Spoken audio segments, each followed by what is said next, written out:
Eles gastaram quase 3 anos para descobrir como fazer isso.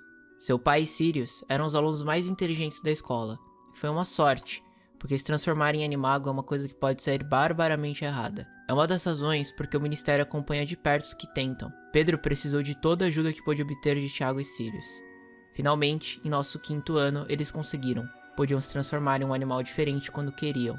Remus Lupin, Harry Potter e o Prisioneiro de Azkaban.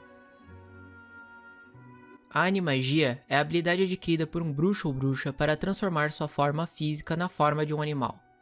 Um indivíduo com essa capacidade tem o título de animago, que basicamente é a junção de duas palavras, animal e magos. Em latim, seu significado é mago ou bruxo, tornando então seu significado final, bruxo animal.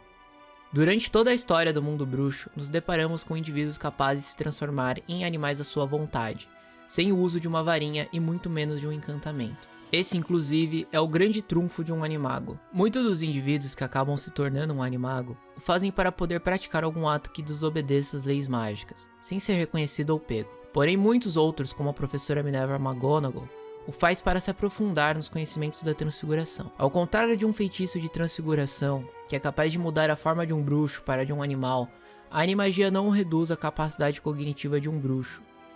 Um bruxo transfigurado em uma doninha, por exemplo, não tem a capacidade de perceber sua condição, já que seu cérebro também será convertido a de uma simples doninha. A forma animal de um animago o garante sua plena capacidade cognitiva, pois se trata de uma segunda forma daquele bruxo. Ainda confere a capacidade de que ele se comunique com outros animais, não ficando claro, porém, o quão profunda é essa habilidade de comunicação. Ao contrário da metamorfomagia, a condição do animago não é hereditária, se tratando, portanto, de uma habilidade adquirida. Porém, não se enganem, adquirir essa habilidade é extremamente difícil até para bruxos muito talentosos e caso der errado, suas consequências são devastadoras. Por esse exato motivo, o Ministério da Magia regula a animagia com bastante rigor e pede para que o bruxo ou bruxa que esteja disposto a se tornar um animago tenha um tutor durante todo o processo. Por fim, caso o ritual dê certo, o mesmo se dirige ao Ministério da Magia para conferir o seu registro. Animagos não registrados são considerados criminosos e podem passar um bom tempo na prisão dos bruxos Azkaban. Durante a saga Harry Potter, conhecemos alguns exemplos de animagos, sendo apenas um desses personagens registrados oficialmente pelo Ministério da Magia. Minerva McGonagall é a bruxa diretora da Casa da Grifinória e posteriormente diretora da Escola de Magia e Bruxaria de Hogwarts. Foi professora de transfiguração durante muitos anos na escola e adquiriu a habilidade de animagia ainda muito jovem. Sua forma animago é de um gato cinzento com marcas ao redor de seus olhos, semelhante aos óculos em sua forma humana. Outro exemplo de animagos notórios na história são os marotos. Tiago Potter, Sirius Black e Pedro Pettigrew se tornaram animagos ainda no 5º ano de Hogwarts e nunca foram registrados no Ministério da Magia. Suas formas eram respectivamente a de um cervo, a de um cão negro e a de um rato. A jornalista Rita Skeeter também é um animago não registrado, cuja forma é um besouro azulado, do qual ela tomava proveito para ouvir conversas particulares e usá-la para veicular notícias, muitas das vezes duvidosas.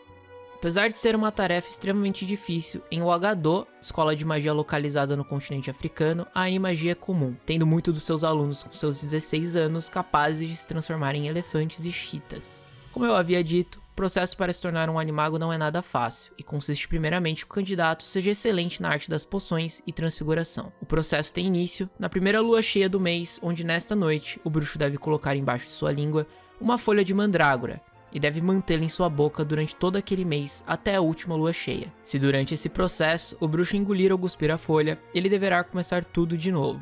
Na última noite, banhado com raios de uma lua cheia, se por algum acaso for uma noite nublada, o processo estará perdido e deverá começar do zero. O bruxo confeccionará a poção de animagos. Deve então colocar a folha com a saliva dentro de um recipiente de cristal, deixando a luz da lua atravessar o recipiente e adicionar um fio do próprio cabelo. Uma colher de chá de prata de orvalho, vindo de um lugar onde nunca foi tocado pela luz do sol e nem tocado pelos pés humanos por pelo menos 7 dias. Por fim, adicionar o casulo de uma borboleta caveira. A mistura deve permanecer num local silencioso e escuro e não deve haver nenhum tipo de perturbação. Depois, deve-se esperar até a próxima tempestade de raios. Enquanto ela não chega, o bruxo ou bruxa devem todos nascer do sol e pôr do sol, sem falta, colocar a ponta da varinha em seu coração e dizer claramente o encantamento. Amato, anima, animato, animagos. O indivíduo irá notar que o processo está funcionando quando começar a ouvir um segundo batimento cardíaco em seu peito. Assim que a tempestade elétrica chegar, o bruxo ou bruxa deve pegar sua poção e ir para um local amplo e seguro. Assim que o primeiro relâmpago cortar os céus, deve recitar pela última vez o encantamento Amato, anima, animato, animagos, e deve beber a poção vermelho sangue. A dor será excruciante e a batida dupla dos corações serão ensurdecedoras, e em sua mente terá o vislumbre do animal do qual tomará forma. Depois disso, poderá se transformar no animal pela primeira vez. Lembrando que se fizer tomado pelo pânico, a mente do animal pode dominar e tomar o controle para si. Lembrando também que o bruxo ou bruxa não pode escolher qual forma o animago terá. Ele refletirá a personalidade e os desejos mais profundos do animago e por muitas vezes pode ser a mesma forma do seu patrono, porém isso não é uma regra. Se o processo da transformação der errado, a situação pode ficar catastrófica. Uma forma mutante de animal e humano pode ocorrer, a qual é irreversível e não a cura. As vestes do animago, assim como varinha, óculos, anéis ou qualquer coisa em sua posse no momento, vão se transformar junto com sua forma animal, se tornando penas, escamas, pelos e espinhos. Lembre-se que é sempre uma boa ideia se registrar no Ministério da Magia após se tornar um animago, para evitar um tempo de estadia em Azkaban.